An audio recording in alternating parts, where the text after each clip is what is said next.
Bora mergulhar nos números de dezembro de um dos gigantes da logística, o BTLG11. O fim de ano sempre traz dados interessantes. E hoje a gente vai ver o que o relatório dele nos conta sobre performance e, claro, estratégia. E para começar com o pé direito, olha só esse número. 21.400.000 reais. É isso mesmo. Essa foi a média de negociação por dia do BTLG11 em dezembro.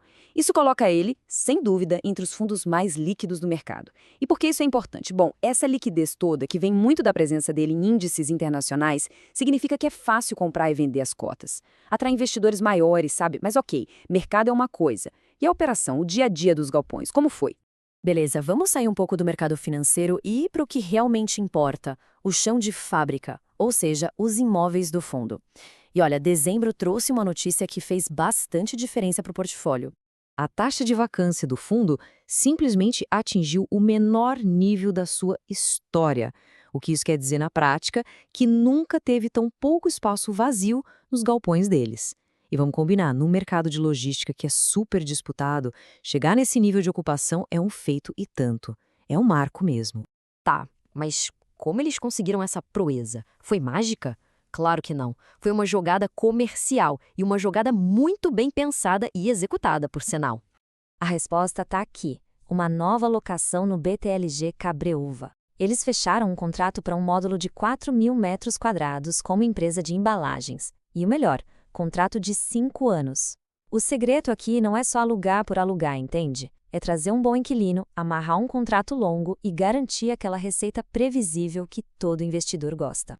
E o resultado dessa alocação? A vacância total do fundo despencou para apenas 2,9%. Pessoal, isso é um número muito, mas muito baixo. Mostra duas coisas: que tem muita gente querendo os imóveis do fundo e que a gestão comercial está de parabéns. Mas beleza, operação redondinha é ótimo, mas é a grana. O que isso vira no bolso do cotista? Então, bora sair dos galpões e mergulhar nas planilhas. Vamos ver como essa performance toda se transformou em rendimento de verdade. Olha só a consistência: 79 centavos por cota, distribuídos em dezembro, mantendo o patamar dos meses anteriores. O mercado adora essa previsibilidade. Colocando na ponta do lápis, isso dá um dividend yield anualizado de mais ou menos 9%, o que é um retorno bem interessante. E o P sobre VP? Estava ali em torno de 1,04, ou seja, a cota negociando com um pequeno ágio sobre o valor patrimonial. Mas, atenção, a história não acaba nos aluguéis. Pois é, tem outro número no balanço que é a chave para a gente entender a alma do negócio aqui. Fora a grana dos aluguéis, existe um lucro, digamos, engatilhado de R$ 1,54 por cota. De onde vem isso?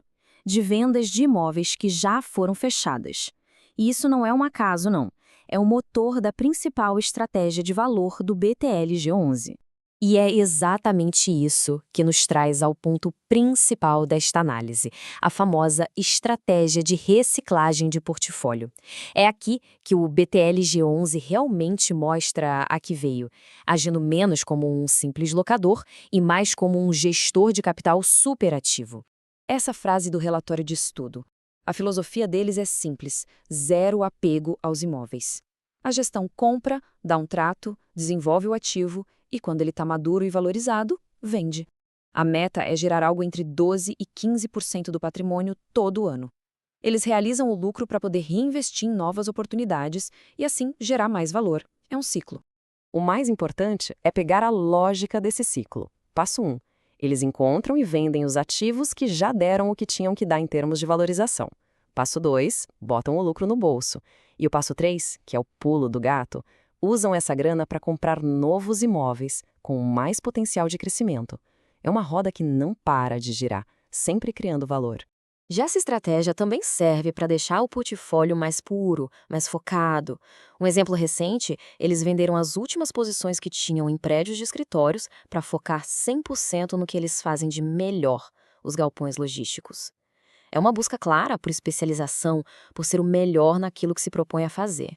Mas, para não ficar só na conversa no campo das ideias, o relatório traz um exemplo bem prático. Vamos dar uma olhada nos números da venda do BTLG Campinas, para ver se essa estratégia funcionando na vida real. Olha, os números aqui falam alto. Essa venda sozinha gerou quase 9 centavos de lucro por cota. Mas o que realmente impressiona é a TIR, a taxa interna de retorno, 22,66% ao ano.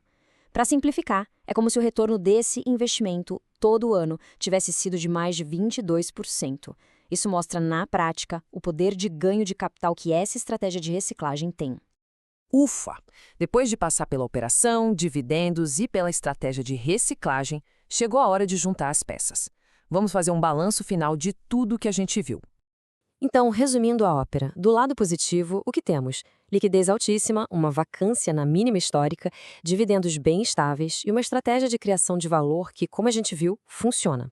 Agora, os pontos de atenção. Uma parte do resultado depende sim da venda de ativos, e isso pode trazer uma certa volatilidade. E tem um detalhe mais técnico. Às vezes o dinheiro da venda entra no caixa, mas o lucro só aparece no resultado contábil depois. É bom ficar de olho nisso na hora de ler o balanço. E para a gente fechar, fica aqui uma provocação.